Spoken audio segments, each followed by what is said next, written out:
வணக்கம். இட்லி கடை ஒரு வகையில் கடையை திறந்துட்டாங்கங்க. ஏன்னா ரொம்ப நாள் பெண்டிங்கில் இருந்துச்சு இது. தனுஷோட இயக்கத்தில் ரெட் ஜெயண்ட் டான் பிக்சர்ஸ் அது பயங்கர ஒரு கான்ட்ரவர்சியில் இருந்தது. ஸோ அவங்க எடுத்த படம்.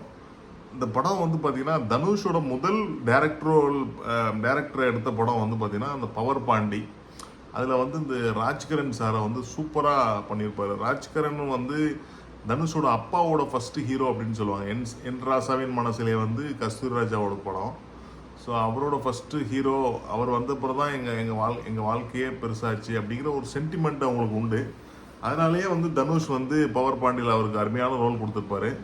ஸோ அது இந்த படத்துலேயும் அந்த சென்டிமெண்ட் தொடருது அப்படின்னு சொல்லணும். அந்த படத்தில் வந்து என்ன பாசிட்டிவ் அப்படின்னு பார்த்தீங்கன்னா தனுஷ் கண்டிப்பாக.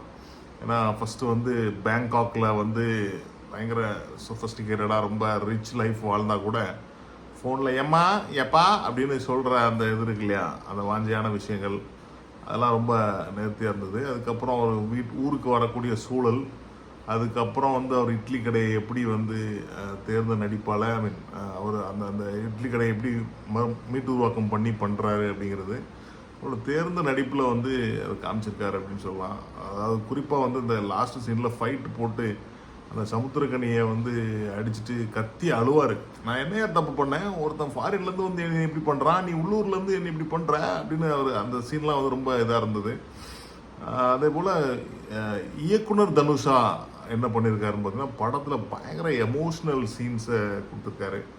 அப்பாவுக்கும் பையனுக்கும் உள்ள அந்த எமோஷ்னல் சீன்ஸாக இருக்கட்டும், இல்லை குலதெய்வ வழிபாடை பற்றி ஒரு சின்ன ஒரு டைலாக் இருக்குது. அதெல்லாம் நான் அடிக்கடி எல்லாத்தையும் சொல்கிறது ஆக்சுவலாக. ஏன்னா குலதெய்வ கோயிலில் மட்டும்தான் நம்மளோட மூதாதையர்களும் அங்கே வந்து கும்பிட்டுருப்பாங்க, அவங்களோட மூச்சு காற்று அங்கே இருக்கும் அப்படின்னு நான் நிறைய இடத்த சொல்லுவேன். அது இந்த படத்தில் வந்திருக்கிறது ரொம்ப சிறப்பு அப்படின்னு சொல்லலாம். அதே போல் வந்து அந்த ராஜ்கரன் வந்து அந்த அவர் வர்ற சீன் எல்லாமே வந்து சூப்பராக இருந்துச்சுன்னு சொல்லலாம். நித்யா மேனன், அதாவது நான் சொல்ல மாதிரி ராஜ்கரன் வந்து படம் ஃபுல்லாகவே வாழ்ந்துருக்காரு அப்படின்னு சொல்லலாம். அந்தளவுக்கு வந்து படத்தை அப்படி தாங்கி நிற்கிறாரு சைடில் அப்பப்போ வந்து.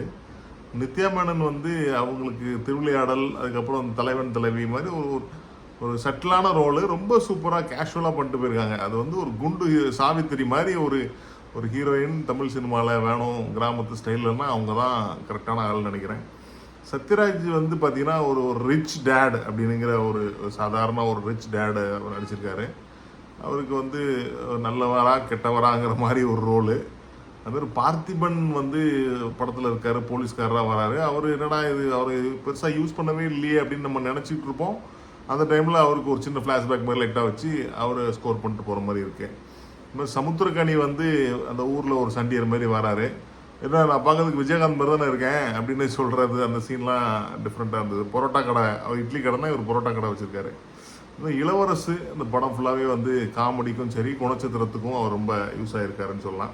இந்த படத்தோட இசை வந்து ஜிவி பிரகாஷ்குமார். ஏன்னா அந்த படத்தில் என்ஜாமி தந்தானே அந்த பாட்டு ரொம்ப சூப்பராக இருந்தது. இது மாதிரி பிஜிஎம்லேயே நல்ல பாடல்கள் வருது. ரொம்ப ஹிட் பாடல்கள்னு சொல்ல முடியாது, அந்த கதையோட்டத்தோடையே ரொம்ப சிறப்பாகவே அமைஞ்சிருக்குன்னு சொல்லலாம். இந்த படத்தோட நெகட்டிவ் என்ன அப்படின்னு பார்த்தீங்கன்னா அப்பா பையன் அதுக்கப்புறமும் பையன் அப்படின்னு அந்த ஒரு குலத்தொழில் மாதிரி இட்லி கடையை கொண்டு வர மாதிரி ஒரு விஷயம் இருக்குது. என்னதான் எமோஷனலாக இருந்தால் கூட அது ஒரு மாதிரி இருந்தது. ரெண்டாவது வந்து இவர் இந்த பையன் இவ்வளோ நாள் பேங்காக்கில் இவ்வளோ ஹைஃபையாக இருக்கானே, அப்போது அந்த காசை என்ன தான் பண்ணால், அதாவது வீட்டுக்கு அனுப்பிச்சி அந்த வீடை கட்டியிருந்துருக்கலாம், இல்லை ஹோட்டலை ரெடி பண்ணியிருந்துருக்கலாம், எதுவுமே பண்ணாமல் அப்படி இருக்கானே அப்படிங்கிறது நமக்கு ஒரு கேள்விக்குறியாக இருந்தது. அதாவது அதுக்கப்புறம் பார்த்திங்கன்னா யதார்த்தத்துக்கு ஒத்து வராமல் நிறைய சீன்ஸ் இருந்தது அப்படின்னு சொல்லலாம். ஏன்னா நிறைய அந்த பொண்ணு வந்து சத்யராஜ் பொண்ணு வந்து நம்மளாம் நல்லவங்க தானப்பா அப்படின்னு அடிக்கடி கேட்குறது ஒரு பெரிய கிரிஞ்சாக இருந்தது. அது படம் கதையும் வந்து அரைச்ச கதை தான் அப்படின்னு சொல்லணும். ஏன்னா அப்படி தான் போயிட்டு இருந்துச்சு. பட் இருந்தாலும் இந்த படம் முடிஞ்சு வயிறு பசிச்சுது. நேராக போய் கடையில் ஊரில் இருந்தாங்க, வீட்டில் எல்லோரும் ஊருக்கு போயிருக்காங்க. ஸோ கடையில் போய் சாப்பிட்லான்னு பார்த்தா இட்லி கடைக்கு தான் போகணுன்னு ஆசை வந்துச்சு. அந்த வகையில் வந்து ஒரு எமோஷ்னல் பாண்டிங்கான ஒரு ஸ்டோரி அப்படின்னு சொல்லலாம். படத்தில் நிறைய விஷயங்கள் புரிகிற மாதிரி, அதாவது ரசிக்கிற மாதிரி நிறைய ஃபேமிலி ஃபீல் குட் ஃபேக்டர்ஸ் இருந்தது அப்படின்னு சொல்லலாம். நன்றி, வணக்கம்.